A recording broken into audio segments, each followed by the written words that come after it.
নমস্কার বন্ধুরা, কেমন আছো সবাই? আজকে আমি তোমাদের আবার আরেকটা রেসিপি দেখাচ্ছি। সেটা হচ্ছে মাশরুম মশালা। মাশরুম মশালার জন্য আমি 3 প্যাকেট মাশরুম নিয়েছি। একটু কোয়ান্টিটিটা আমার বেশি হবে, কারণ আমার অনেকজনের খাওয়ার আছে। এই যে এইটা, আর এই মাশরুমটাকে ভালো করে পরিষ্কার করে ধুয়ে রেখেছি। আর তোমাদের দেখাবো বলে আমি দুটো ভালো করে ধোবো বলে ভিজিয়ে রেখেছিলাম। এটাকে এইভাবে পরিষ্কার করতে হয়। এই যে এটার একটা লেয়ার থাকে, সেই লেয়ারটাকে ভালো করে পরিষ্কার করে তুলে দিতে হয়। এই যে মাশরুমটাকে আমি ভালো করে কেটে নেবো। আর এর জন্য লাগছে টমেটো, পেঁয়াজ কুচো 1 কিলো নিয়েছি। এটাতে আদা রসুন আর কাঁচা লঙ্কা রয়েছে। এটাতে রয়েছে দই, ফেটানো টক দই দিয়েছি। এখানে রয়েছে মালাই, একটু দুধের শর্ট ছিল আমার কাছে, সেই দুধের শর্টটা নিয়েছি। আর এখানে রয়েছে গোলমরিচ, এলাচ, তেজপাতা, দারচিনি, লবঙ্গ। এটা হচ্ছে শুকনো মশলা। এইগুলোকে আমি মোটামুটি পেঁয়াজ, টমেটো, রসুন, আদা, কাঁচা লঙ্কা, শুকনো মশলা যেটা নিয়েছি, এই মশলাগুলোকে আমি হালকা একটু ভেজে নেবো। আর মাশরুমটাকে কেটে নেবো। মাশরুমটাকে আমাকে এইভাবে কাটতে হবে। এই যে একটু বাদ দিয়ে, যদি বড় পিস থাকে তাহলে 2টো, আর না হলে ছোটো ছোটো 4টে করতে হবে। বড় পিস থাকলে 4টে, ছোটো পিস থাকলে 2টো। আমারটা একটু বড় পিস ছিল, তাই জন্য আমি বেশিরভাগটাই 4টে করে দিয়েছি। এই যে বন্ধুরা, এরকমভাবে আমি পুরো মাশরুমটাকে কেটে নিয়েছি, কেটে রেডি। এবার আমি একটা মশলা তৈরি করব। এই মশলাটা তৈরি করে রাখি। মশলাটার জন্য আমি প্রথমে হলুদ নিয়ে নিচ্ছি একটু। আমার ঘরে তৈরি করার মশলা রয়েছে একটা, আমি বলে দেবো তোমাদের সাথে, রেসিপিটাও শেয়ার করে দেবো। আমার ঘরে তৈরি করা মশলাই আমি একটুখানি নিয়ে নিয়েছি। একটু নিয়েছি কাশ্মীরি লঙ্কার গুঁড়ো, তাতে কালারটা খুব সুন্দর আসবে। সুগার, হালকা একটু মিষ্টি দেবো নুন। এবার জল দিয়ে আমি একটু জল দিয়ে একটু মশলাটা রেডি করে রাখবো। এবার আমি এটার মধ্যে একটু তেল দিয়ে দেবো মশলাটা ভাজার জন্য। খুব সামান্য তেল দিয়ে দেবো।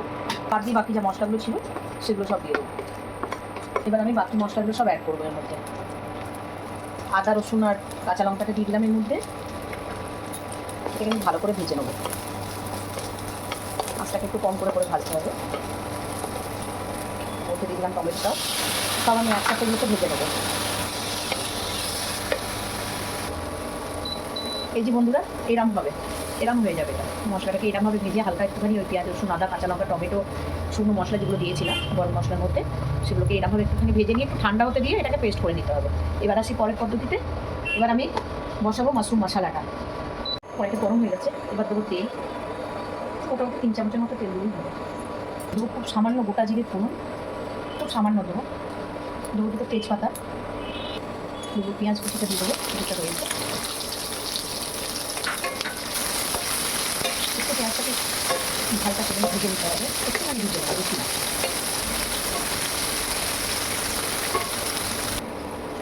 যে হালকা ভাজা হয়ে গেছে পেঁয়াজটা, এবার আমি মশলাটা দিয়ে দেবো এর মধ্যে।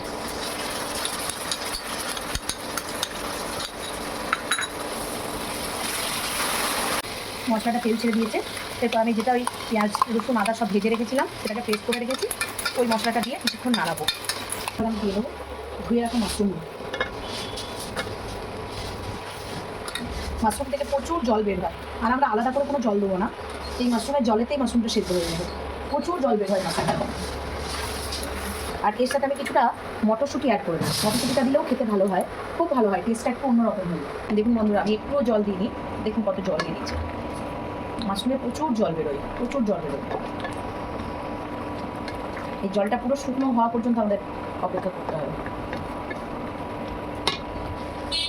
এই যে বন্ধুরা, আমার মাশরুম মশলা প্রায় রেডি হয়ে গেছে। এবার খুব বেশি জলটা আর মারবো না, একটু জল একটু হালকা ফ্রাই থাকবে, কারণ নাহলে রুটি দিয়ে পরোটা দিয়ে যেভাবেই খাওয়া হোক না কেন। এবার আমি টক দইটা দিয়ে দিচ্ছি।